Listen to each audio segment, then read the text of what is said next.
नमस्कार, डेली 24 भारत देख रहे हैं आप। मैं हूं आपके साथ सुरभि राजपूत। बुलेटिन की शुरुआत करते हैं। मुख्यमंत्री योगी आदित्यनाथ आज बागपत और अलीगढ़ लोगों को संबोधित किया उन्होंने, और सीएम योगी का हेलीकॉप्टर पुलिस लाइन में लैंड हुआ और इसके बाद सीएम कार से कार्यक्रम स्थल पर पहुंचे। सीएम योगी ने भारत माता की जय और वंदे मातरम के साथ अपने भाषण की शुरुआत की। इस दौरान पूरा मैदान जयकारों से गूंज उठा। सीएम योगी ने कहा कि ना खाऊंगा ना खाने दूंगा। इस बात पर बहुत लोगों को मिर्ची लगी होगी, लेकिन बागपत के लोगों को ये बात पसंद आई है। यदि मैं यहां से उम्मीदवार होता तो जितनी वोट आप मुझे देते उससे ज्यादा वोट देकर राजकुमार सांगवान को जिताना है। बहनों और भाइयों, बिना विकास के हम वर्तमान को और भावी पीढ़ी को उज्जवल भविष्य नहीं दे सकते, और इसके लिए आवश्यक है कि राष्ट्रीय लोक दल का नल हो और भारतीय जनता पार्टी का कमल हो। मोदी जी ने 10 वर्ष में देश की कायाकल्प कर दी। एक नए भारत का दर्शन हो रहा है। भारत का दुनिया में सम्मान बढ़ा है। आज दुनिया के अंदर कोई भारतीय जाता है, मोदी जी जाते हैं, मोदी जी का तो सम्मान होता ही है, लेकिन कोई भी भारतीय दुनिया के अंदर जाएगा बड़े सम्मान के साथ लोग उसके प्रति कहते हैं क्या आप भारत से आए हैं। अब भारतीयों के प्रति लोगों के मन में सम्मान का भाव बढ़ा है। सीमाएं सुरक्षित हुई हैं, नक्सलवाद समाप्त हुआ है, देश के अंदर आतंकवाद और नक्सलवाद समाप्त हुआ है, अराजकता समाप्त हुई है, गुंडागिर्दी समाप्त हुई है, बहन और बेटी सुरक्षित हुई है, व्यापारी सुरक्षित हुआ है और व्यापार तेजी के साथ आगे बढ़ा है। निवेश का एक नया माहौल बना है। तो पश्चिम उत्तर प्रदेश की राजनीति में रोज नया डेवलपमेंट देखने को मिल रहा है। हाल ही में हालांकि आरजेडी के राष्ट्रीय उपाध्यक्ष पद से इस्तीफा देने वाले पूर्व सांसद शाहिद सिद्दीकी ने सपा का दामन थाम लिया। आज उन्होंने लखनऊ में अखिलेश यादव से मुलाकात कर समाजवादी पार्टी की सदस्यता ली। कुछ दिनों पहले हालांकि आरएलडी के अध्यक्ष जयंत चौधरी ने सपा का साथ छोड़कर बीजेपी का हाथ थाम लिया था। शाहिद सिद्दीकी के पार्टी ज्वाइन कराने के बाद सपा सुप्रीमो अखिलेश यादव ने एक्स पर लिखा, शाहिद सिद्दीकी जी के साथ एक मुलाकात। शाहिद सिद्दीकी ने अखिलेश यादव से मुलाकात के बाद अपने एक्स पर लिखा, समाजवादी पार्टी के राष्ट्रीय अध्यक्ष अखिलेश यादव जी से लखनऊ में बहुत सौहार्दपूर्ण माहौल में मुलाकात हुई और देश प्रदेश के बहुत से महत्वपूर्ण विषयों पर चर्चा भी हुई। शाहिद सिद्दीकी ने 1 अप्रैल को आरएलडी से हालांकि इस्तीफा दिया था। उन्होंने इस्तीफा देते हुए कहा था कि आरएलडी के एनडीए का हिस्सा बनने के बाद मैं असमंजस में पड़ गया हूं। मैंने इस पर विचार किया है, लेकिन बीजेपी के नेतृत्व वाले गठबंधन से खुद को जोड़ पाने में मैं असमर्थ हूं। जिस विचारधारा के खिलाफ उन्होंने हमेशा लड़ाई लड़ी, अब उसी के साथ आरएलडी का गठबंधन सही नहीं है। तो उत्तर प्रदेश के अमरोहा लोकसभा क्षेत्र से एनडीए गठबंधन से बीजेपी प्रत्याशी चौधरी कंवर सिंह तंवर के पक्ष में बूथ कार्यकर्ता सम्मेलन को संबोधित करने उत्तर प्रदेश के उप मुख्यमंत्री केशव प्रसाद मौर्य पहुंचे, जहां उन्होंने मीडिया से बातचीत करते हुए मदरसा बोर्ड को लेकर किए गए जवाब का दिया और साथ ही ये भी कहा कि सुप्रीम कोर्ट ने रोक लगा दी है, उस आदेश पर जो भी फैसला होगा उसका स्वागत करेंगे। शिवपाल यादव के धमकी वाले बयान पर पलटवार करते हुए डिप्टी सीएम केशव प्रसाद मौर्य ने कहा कि धमकी का जवाब जनता ठीक से देना जानती है। जब 2014 और 17 में सरकार में रहते हुए उनकी धमकी से लोग नहीं डरे तो अब क्या डरेंगे।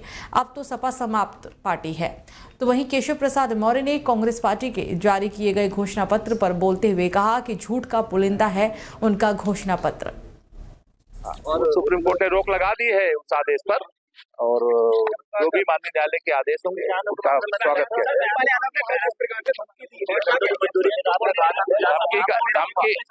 धमकी का जवाब जनता ठीक से देना जानती है। जब 2014 और 17 में सरकार में रहते हुए उनकी धमकी से लोग नहीं डरे तो आप क्या डरेंगे। अब तो सपा समाप्तवादी पार्टी घोषणा पत्र जारी किया और 25 गारंटी दी गई है। वोट का पुलिंदा है उनका घोषणा पत्र। तो उत्तर प्रदेश के बुलंदशहर पुलिस ने फूफा भतीजे की हत्या के आरोप में 2 लोगों को गिरफ्तार कर उनके कब्जे से हत्या में उपयोग किए गए हथियार बरामद किए हैं। वरिष्ठ पुलिस अधीक्षक श्लोक कुमार ने कहा कि 31 मार्च को थाना कोतवाली नगर के मोहल्ला ब्रह्मापुरी के निवासी राजीव गर्ग अपने फूफा के साथ एआरटीओ ऑफिस में जनसेवा केंद्र में किसी काम के लिए निकले थे, लेकिन घर वो नहीं पहुंचे। 1 अप्रैल के दोनों के शव को थाना कोतवाली देहात के अडोली नहर के पास मिला। जानकारी के मुताबिक इस मामले के खुलासे के लिए 5 टीमों का गठन किया गया था। पुलिस टीम ने 2 लोगों को गिरफ्तार कर उनकी निशानदेही पर चाकू, मृतक की स्कूटी, मोबाइल फोन बरामद कर लिया है।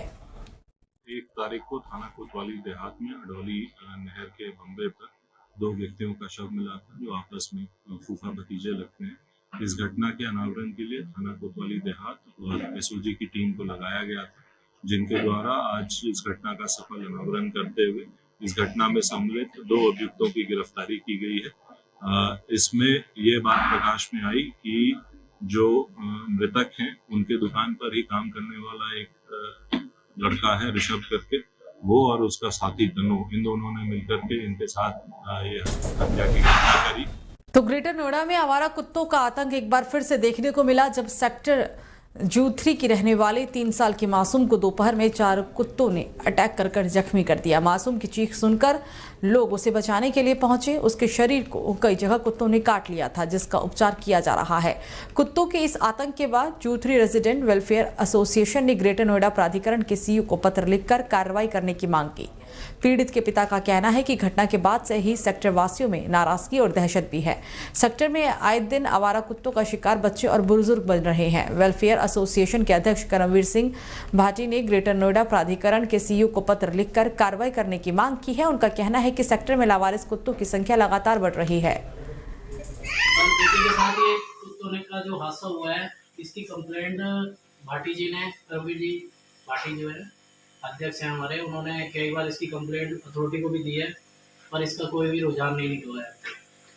जिसका कारण ये हुआ कि कल शाम को बेटी के साथ ये सब हादसा हुआ है। 3-4 कुत्तों ने मिलके इसको पूरी तरह से इसे घसीटते हुए फ्लैट की तरफ ले गए हैं, खींचते रोड पे। इसका इलाज करवाया, रात को आया हूँ मैं 1 बजे वहाँ से करवा के। मैं खुद ESI हॉस्पिटल में ही कार्यरत हूँ, वहाँ पे जाके इसका इलाज मैंने कराया है। तो यूपी के गोंडा पुलिस को बड़ी कामयाबी मिली है, जहां तमंचे की नोक पर सराफा की दुकान लूटने वाले शातिर बदमाशों को पुलिस ने मुठभेड़ के दौरान गिरफ्तार किया। गिरफ्तारी के दौरान बदमाशों ने पुलिस पर फायरिंग भी की थी, जिसके बाद पुलिस की जवाबी कार्रवाई में सरगना के पैर में गोली लग गई।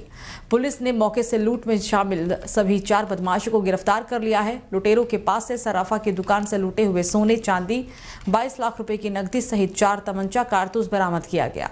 दरअसल 4 मार्च को कर्नलगंज कस्बे में सराफा की दुकान पर तमंचे की नोक पर बदमाशों ने लूट की वारदात को अंजाम दिया था।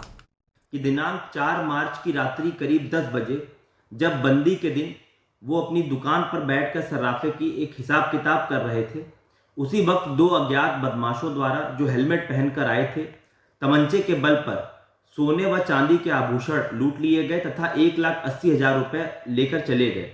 इस सूचना पर तत्काल थाना कर्नलगंज पर सुसंगत धाराओं में अभियोग पंजीकृत किया गया। थाना कर्नलगंज पुलिस एवं उच्चाधिकारियों द्वारा तत्काल घटनास्थल का मौका मुआयना किया गया।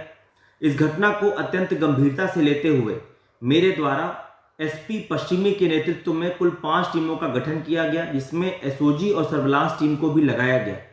इन सभी टीमों के द्वारा लगातार टेक्निकल एवं मैनुअल साक्ष्य संकलन की कार्रवाई की गई।